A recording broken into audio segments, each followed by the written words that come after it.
Welcome to this recording where you're going to listen to insightful moments recorded during live coaching sessions with my clients who come from diverse professional backgrounds. And if you like what you hear today, please share it with your friends and colleagues. And remember to hit the subscribe button now and ensure that you never miss any other episode. Thank you.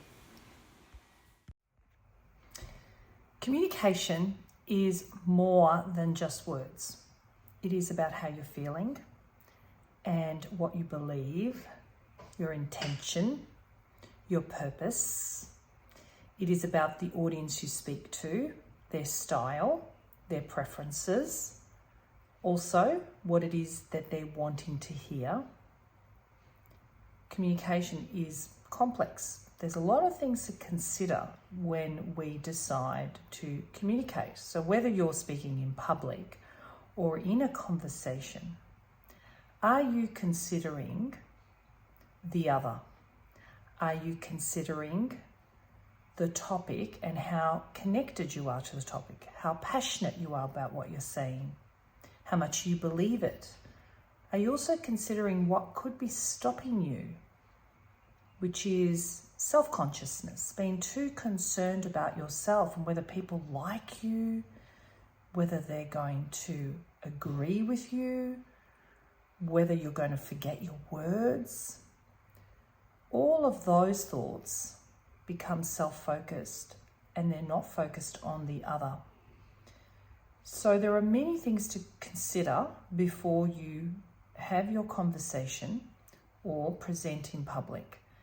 We've got to kind of do the work, which is to visualize what it is that we're saying, feeling what it is that we're saying, looking for anything that's trapping our communication, that is any limiting beliefs or beliefs that are about you and not the content and the benefit you're providing your audience.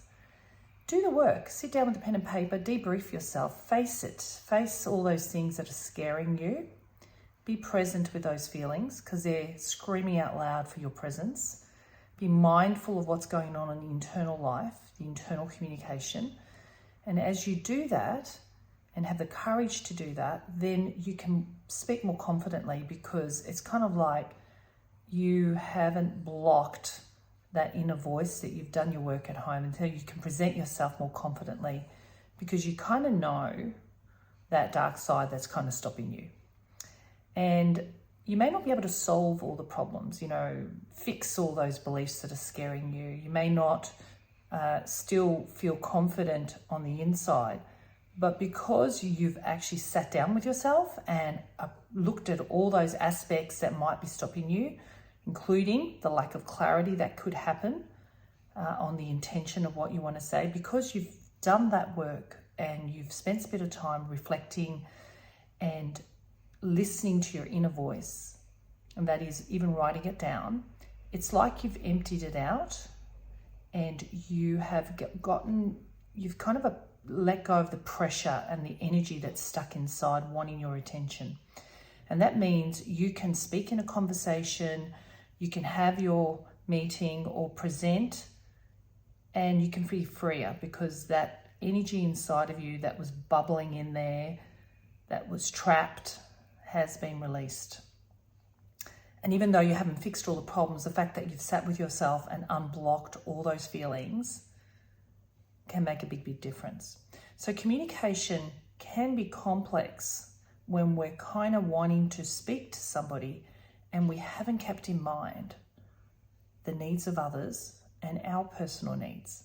And instead we become focused on ourselves instead of the others. Or we're so focused on making sure we do the right thing that we forget to connect with the passion and the purpose of what we're saying.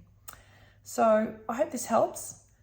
And remember, the inner voice is always more powerful than the outer voice. So let's do the inner voice first with ourselves before the meeting, weeks and weeks before, not the last day. Settle it with yourself and then approach the public side of communication. Thank you for listening to this recording. I hope it has helped you. Please remember to subscribe to this channel. I'll see you next time.